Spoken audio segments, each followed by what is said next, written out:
चाहता हूं कलीसिया आप समझो पुनरुत्थान की सामर्थ्य है क्या। मेरे प्रियो, मसीह सिर्फ इसलिए नहीं आए थे कि वो इस दुनिया में आए, जन्म लें, इस दुनिया में कुछ लोगों को चंगा करें, कुछ मुर्दों को जिलाएं और फिर उसके बाद हमारे आपके पापों को लेके क्रूस पे चढ़ जाएं। सिर्फ इतना ही काम नहीं था। नहीं मेरे प्रियो, मसीह का जो मुख्य काम ये था कि ना केवल मनुष्य जाति के पापों को क्रूस के ऊपर कुचलना है, बल्कि ये जो मुर्दा सा जीवन है इनको एक नया जीवन भी देना है। Hallelujah, hallelujah. सिर्फ मसीह पापों को कुचल देते, पापों को अपने ऊपर ले लेना ही काफी नहीं था, लेकिन वास्तव में जो मनुष्य को जरूरत है वो एक नए जीवन की जरूरत है। आमेन, आमेन, हालेलुया। आप में से कितने लोग इस बात से सहमत हैं? मेरे प्रियो, पौलुस इस बात को लिखते हैं कुरिन्थियों में कि अगर मसीह मुर्दों में से जी नहीं उठा तो हमारा विश्वास करना व्यर्थ है। पहला कुरिन्थियों 15 अध्याय उसका 17 पद, पौलुस इस बात को लिखते हैं, यदि मसीह नहीं जी उठा तो तुम्हारा विश्वास व्यर्थ है और तुम अब तक पापों में फंसे हो।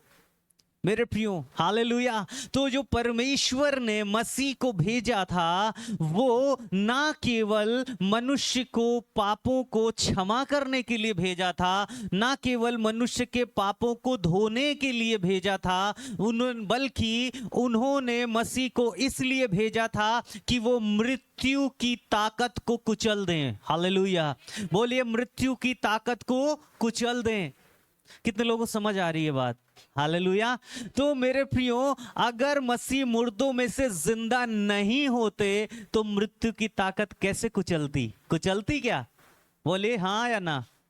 नहीं कुचलती। मसीह का जी उठना मतलब मृत्यु का कुचल दिया जाना। बोलिए मृत्यु का कुचल दिया जाना।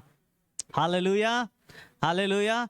मेरे प्रियो, उसके बाद मेरे प्रियो, हम में से बहुत से लोग सिर्फ इसी फिक्र में रहते हैं कि हमें बस थोड़ा सा लाभ हो जाए, बस कलीसिया में भी यही आना है कि हमारे दुनिया के काम बन जाएं।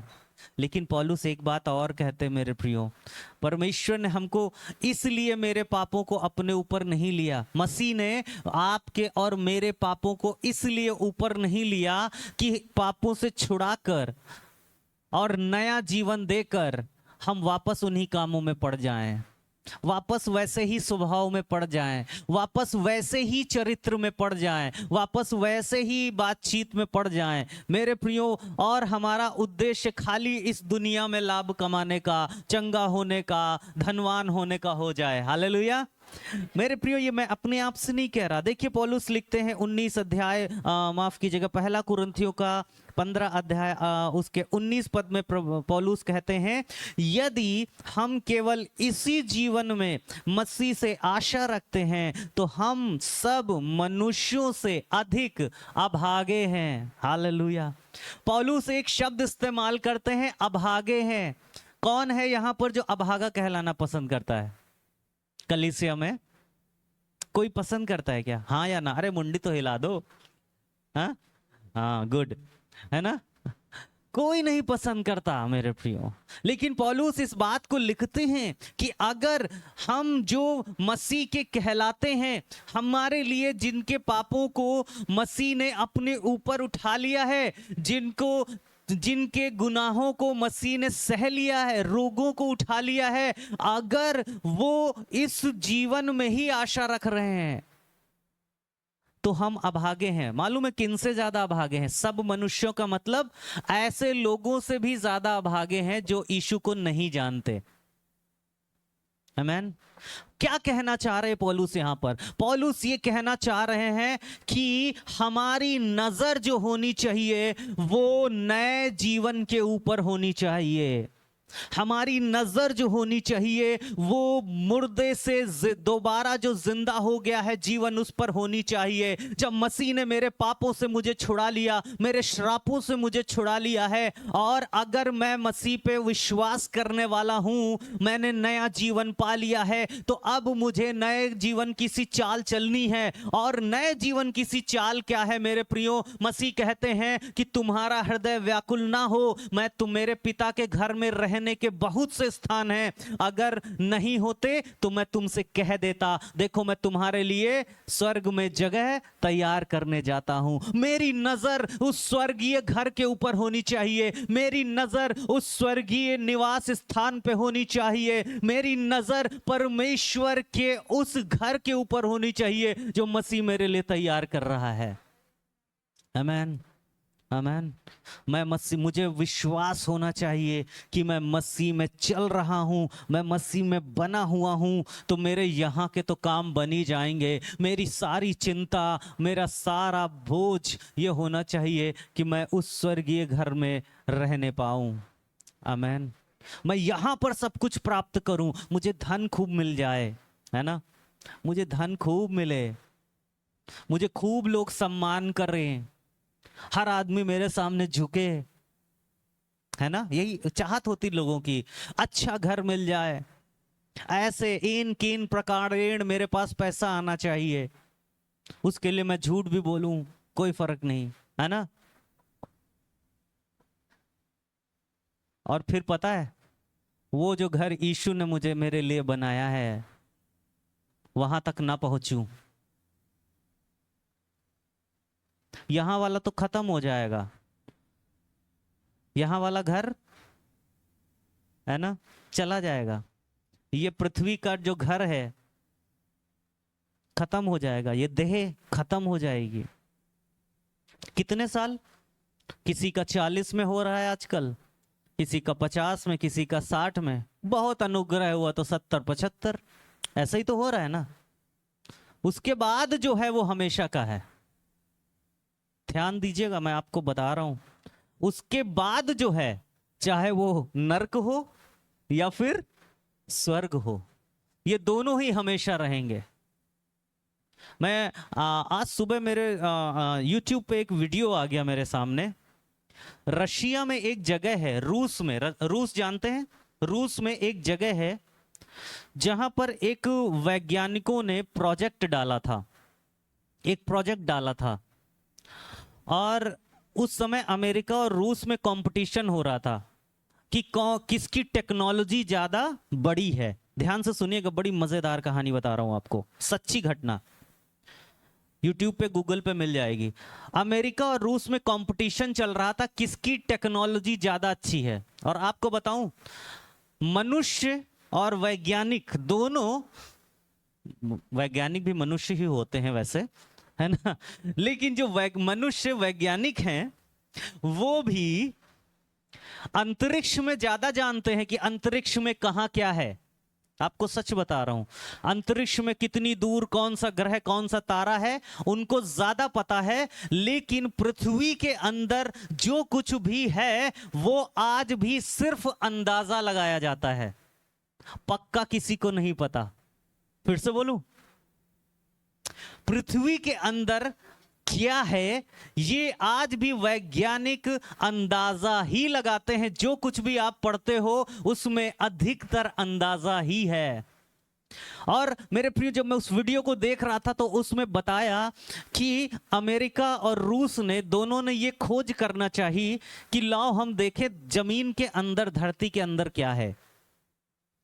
और अमेरिका तो खैर नहीं कर पाया, लेकिन रूस ने एक जगह है वहां पर अपना एक बिल्डिंग बनाई, पूरा अच्छी सी पूरी फैकल्टी बनाई, पूरा स्कूल के जैसा बड़ा एरिया उन्होंने बनाया, और वहां पर उन्होंने जमीन के अंदर बोरिंग शुरू करी, कैमरे के साथ, माइक के साथ बोरिंग को शुरू किया। खोदते गए, खोदते गए, खोदते गए।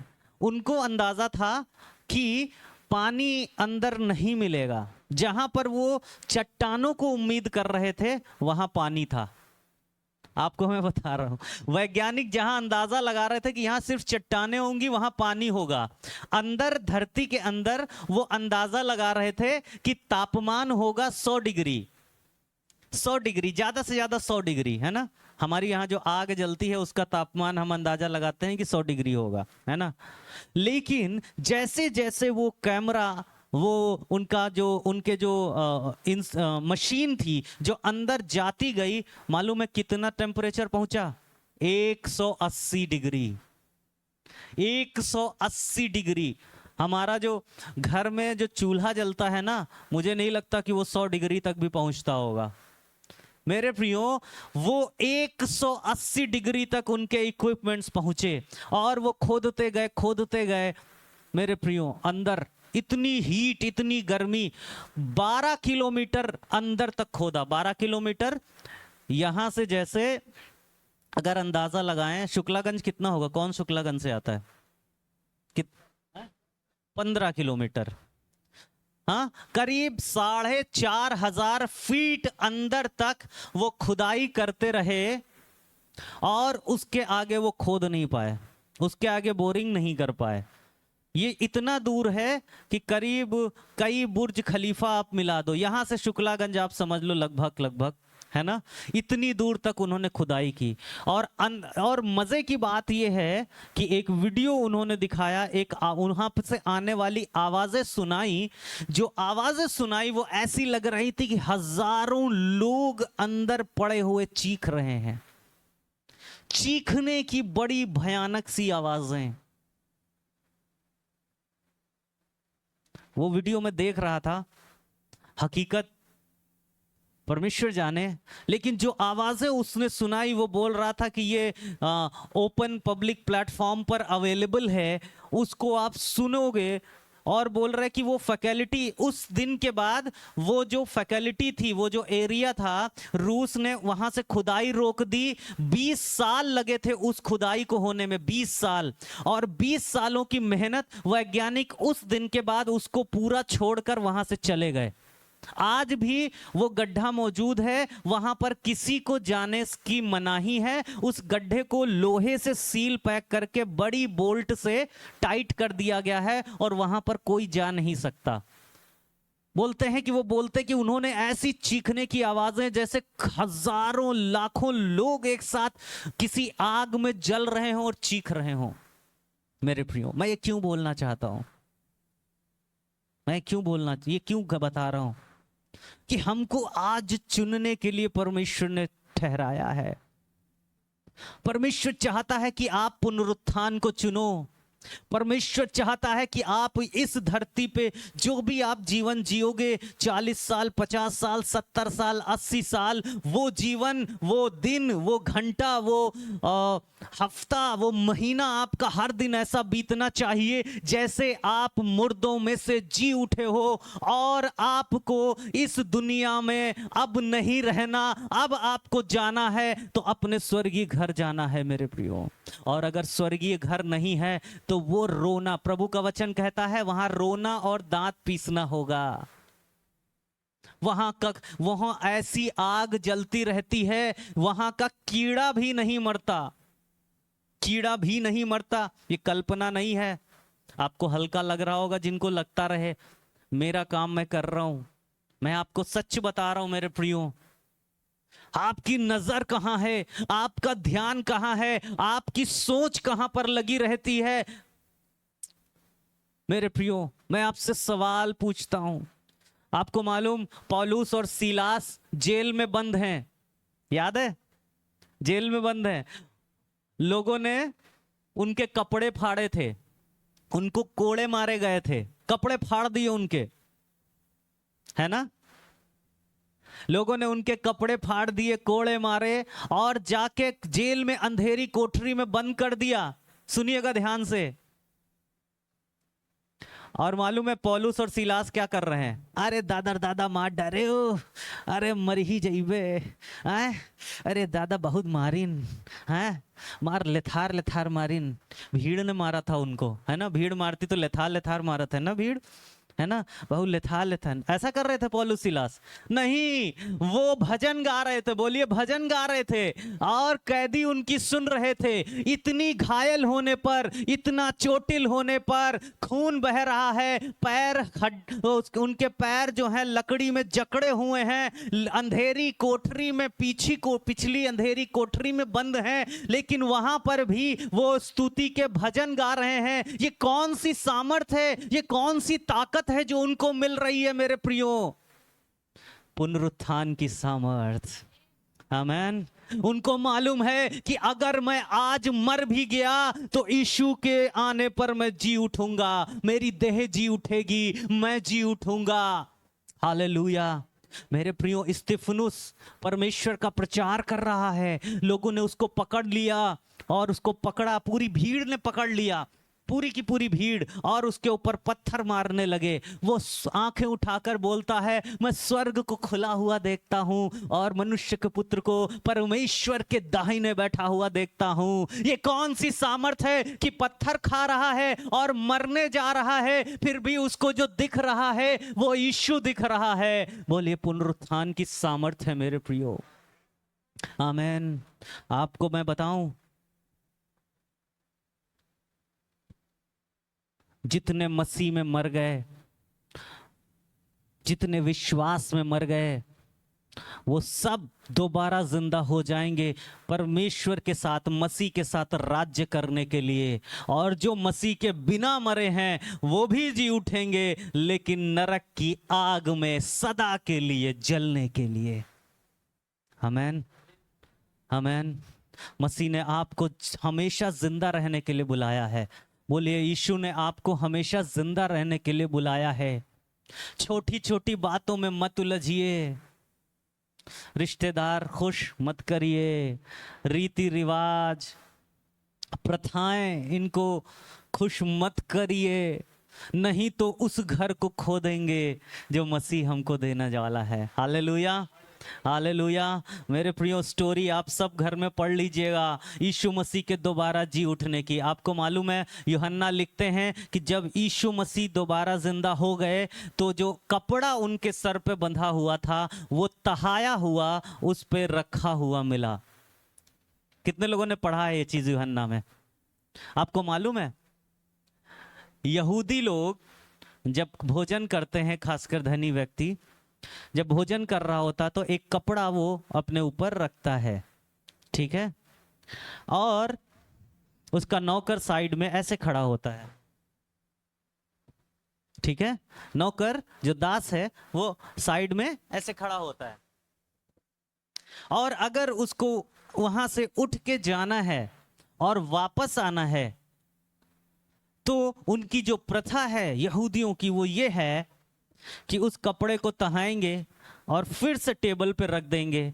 उसका चिन्ह देखकर, इस तहे हुए कपड़े को देखकर नौकर समझ जाता है कि मेरा मालिक फिर से वापस आएगा। आमेन, आमेन। कितने लोग इस बात को समझे? आपका मालिक, मेरा मालिक, जो इस दाख की बारी का स्वामी है, दोबारा फिर से आने वाला है। वो जो तहा हुआ कपड़ा है उसकी कब्र में, वो इस बात को कह रहा है, आपसे कह रहा है, मुझसे कह रहा है कि आपका स्वामी, मेरा स्वामी फिर से आने वाला है। हालेलुया, वो फिर से आने वाला है। मेरे प्रियो, आपको, मुझे परमेश्वर ने पुनरुत्थान में दोबारा जी उठने के लिए बुलाया हुआ है। अब वो मुर्दा सा जीवन मेरा नहीं है। मैंने आपको बोला था कि जब प्रभु ने मुझे अनुग्रह दिया, जब प्रभु ने मेरे मन को बदलना शुरू किया, तो जो सबसे पहली प्रार्थना है प्रभु से मैंने करी थी, मालूम है? मैंने कहा था, प्रभु मुझे बदल कर कुछ और बना। 2 प्रार्थना है। बहुत से जो पुराने मेरे जानने वाले हैं, मेरे खुद के सगे भी, उनको यकीन नहीं होता कि ये बदल भी जाएंगे। वो हमको उसी से जांचते हैं, ठीक है। लेकिन मैं आपको बताता हूं, जो मेरे और प्रभु के बीच की बात है, मेरा प्रभु जानता है कि 2 प्रार्थना है कि प्रभु मुझे बदल कर कुछ और बना, और दूसरा, मुझे भीतर और बाहर एक सा बना। आमेन।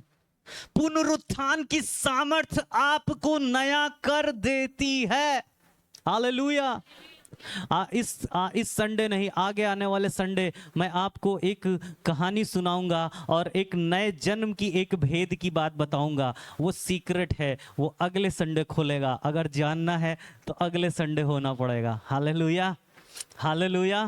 मैं आपको नए जन्म से संबंधित एक बड़ी सीक्रेट को बताने वाला हूं। हालेलुया। लेकिन आज आपके लिए संदेश है मेरी बहनों, प्रभु की सामर्थ सिर्फ इसमें नहीं थी मेरे प्रियो कि उसने क्रूस पर मेरे पाप उठा लिए, दर्द सह लिया, पीड़ा सह ली, श्रापित बन गया। लेकिन मसीह की जो परमेश्वर की जो सामर्थ है मेरे प्रियो, वो मसीह के जी उठने में सिद्ध होती है।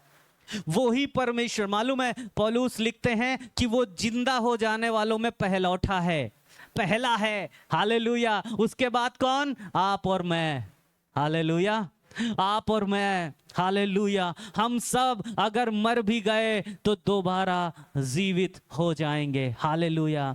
यीशु ने कहा कि पुनरुत्थान और जीवन मैं ही हूं। बोलिए, पुनरुत्थान और जीवन मैं ही हूं। मेरे प्रियो, आज शैतान लोगों को इसी बात से दूर रखना चाहता है, विश्वासियों को।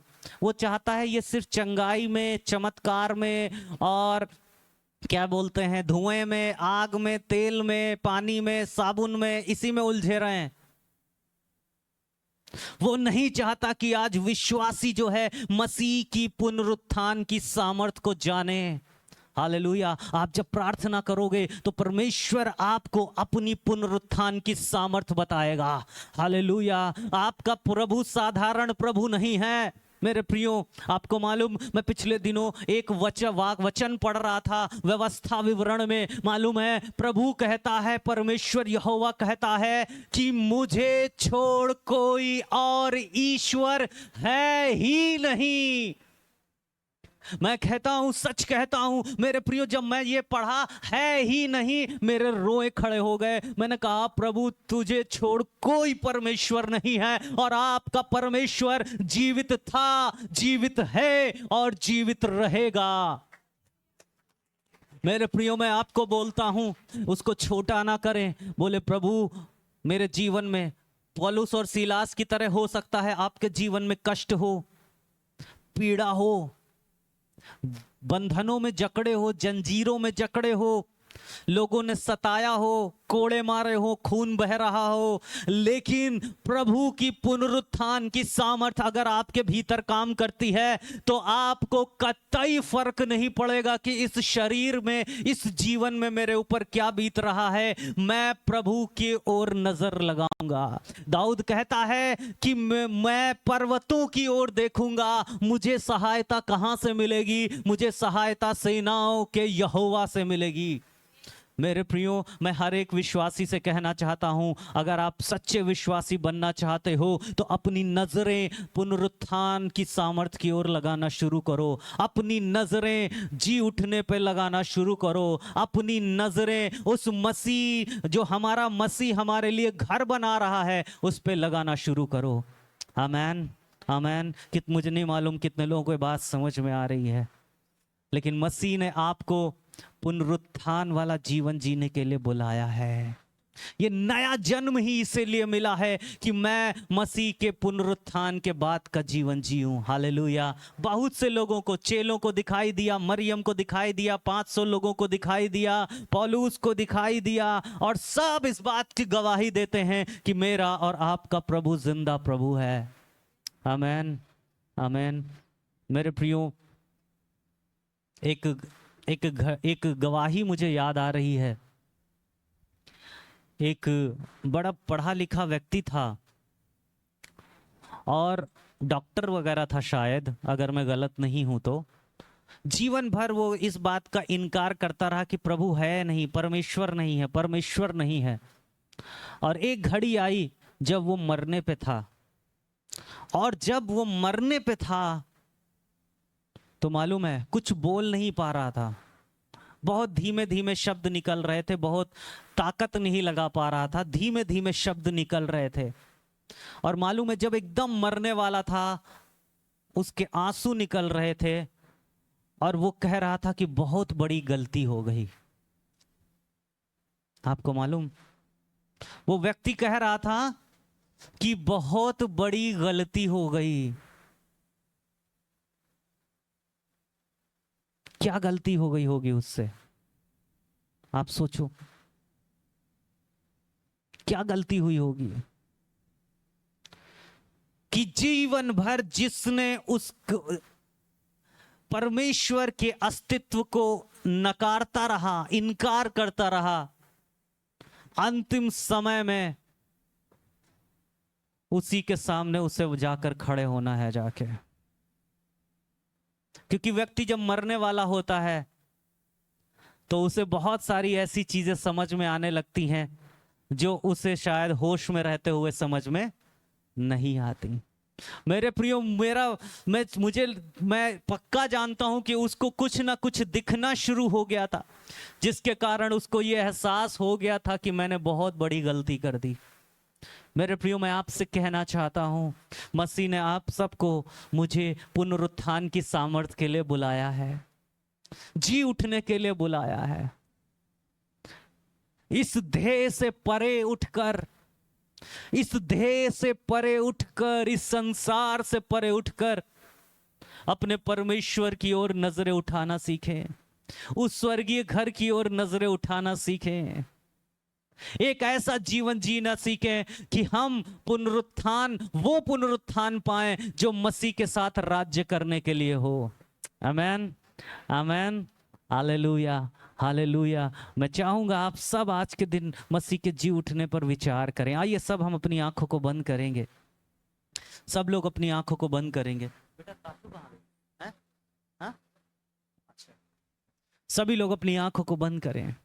Thank you Jesus, worship you Lord. अपनी आंखों को बंद करें और स्मरण करें कि मसीह ने मृत्यु के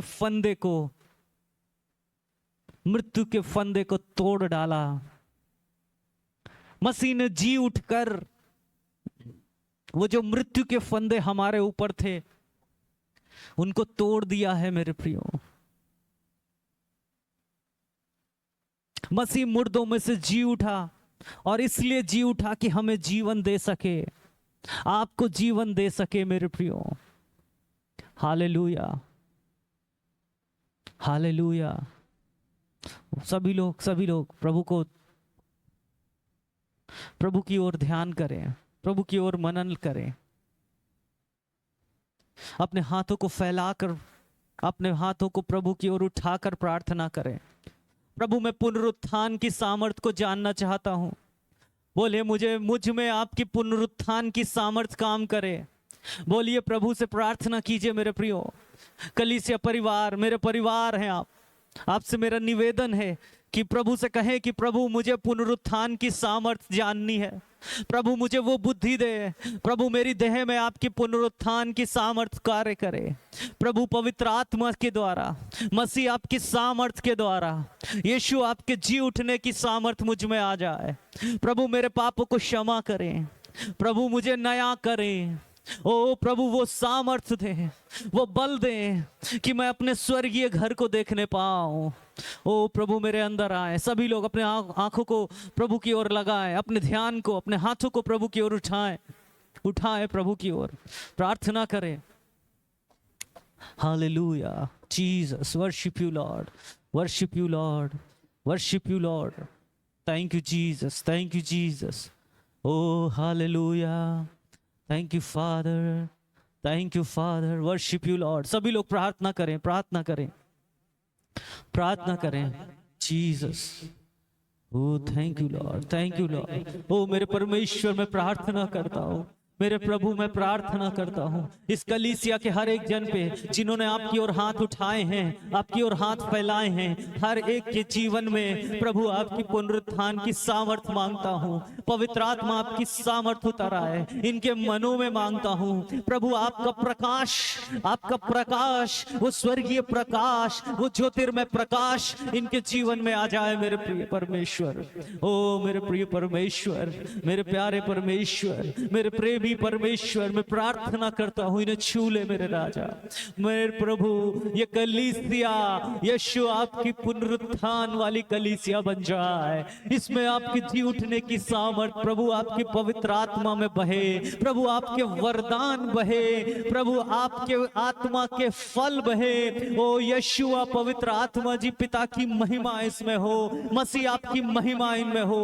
ओ पवित्र आत्मा जी छू लीजिए राजा, छू लीजिए, इनकी निगाहें प्रभु उस पर्वत की ओर हो प्रभु जी जहां से इन्हें सहायता मिले मेरे परमेश्वर। ओ राजा मैं प्रार्थना करता हूँ, ओ स्वामी मैं प्रार्थना करता हूँ। ओ हालेलुया हालेलुया हालेलुया, स्तुति स्तुति स्तुति स्तुति स्तुति परमेश्वर।